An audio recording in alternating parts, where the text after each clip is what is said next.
চেয়ারে আসি, যে আমারে ভোট দিছে তার যতটুকু অধিকার যে ভোট দিছে না তারও তার চেয়ে বেশি অধিকার, বলতেছে হাসনাত আব্দুল্লাহ ভাই। চলুন তার কথাগুলো শুনি। চেয়ারে আছি আমি সবার, যে আমাকে ভোট দিছে তার যতটুকু অধিকার, যে ভোট দেয় নাই তার কম না বরং বেশি অধিকার, কারণ সে আমার উপর আস্থা রাখতে পারে নাই, এই কারণে সে আমার ভোটটা দেয় নাই, বরং এখন তার আস্থা অর্জন করতে হবে।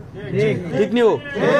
তার মানে কি, যে ভোট দেয় নাই সে যদি আপনার কাছে আসে বা যে আমার বিরুদ্ধে নির্বাচন করছে আপনার কাছে আসে, আপনি যদি কোন ভোটের সময় আসলা না এখন আইসো, এটা কি হবে? বরং তারে আরো বেশি আন্তরিকতা দেখাইতে হবে, তাকে আরো বেশি, সে ভয়ে ভয়ে আসবে, আরে আমার নিয়ে বেজ্জতি করে। যখন দেখবে আপনি আন্তরিকতা দেখাইছেন তখন সেটা আরো বেশি মনে রাখবে। এটা করবেন কি করবেন না? আমরা কি প্রতিহিংসার রাজনীতি করব? প্রতিহিংসার রাজনীতি করব?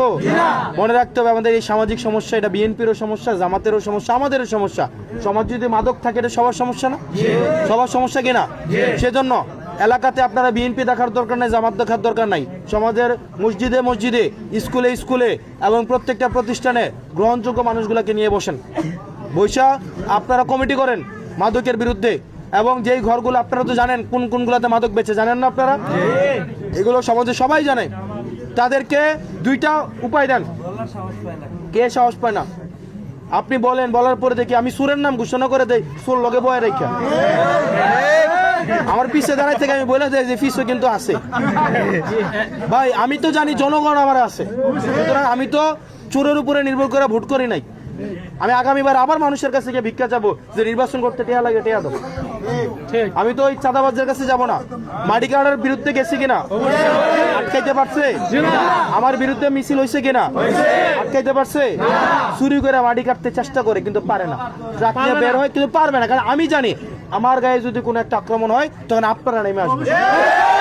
ঠিক একইভাবে আপনি সত্যের পক্ষে অটল থাকেন, দেখবেন কেউ না কেউ আপনার পক্ষে আসবে। শোনেন, মনে রাখবেন, একটা সমাজে শতভাগের মধ্যে শতে 4 জন খারাপ থাকে, শতে 4 জন খারাপ, কিন্তু ওই 4 জন ঐক্যবদ্ধ থাকে। আর 96 জন ভালো কিন্তু তারা বিচ্ছিন্ন থাকে। এই 4 জন ঐক্যবদ্ধ থাকার কারণে ওদেরকে শক্তিশালী মনে হয়, কিন্তু ওরা মূলত দুর্বল। ওরা ভয়ে থাকে, ওরা ভয়ে ভয়ে থাকে, কোন সময় ধরা পড়ে যায়। মাদকের বিরুদ্ধে যারা আছে তাদের বাড়িতে বাড়িতে যাবেন, গিয়ে তাদেরকে বলেন তোমাদেরকে সময় দিলাম, তারা যদি ভালো পথে আসতে চায় তাদেরকে আমরা সম্মানে বরণ করে নিব, কারণ তাদেরকে রিওয়ার্ডের সুযোগ দিতে হবে। তাদেরকে আবার আপনি একবার মাদকাসক্ত হয়েছে বলে তাদেরকে একদম আপনি আর সমাজে ঢুকতে দেবেন না, এরকম হইলে তো সে আসবে না। তাকে সম্মান দেখাইতে হবে যে ঠিক আছে, বুঝো নাই, পরিস্থিতি সাপেক্ষ হয়েছে, ঠিক আছে, তুমি আমাদের ভাই, আমাদের বন্ধু, আমাদের ভাতিজা, চলো তোমার কি হেল্প লাগবে করবো আমরা, বলো কি হেল্প লাগবে আমরা করব। তুমি বলো বিদেশ যাইতে চাও,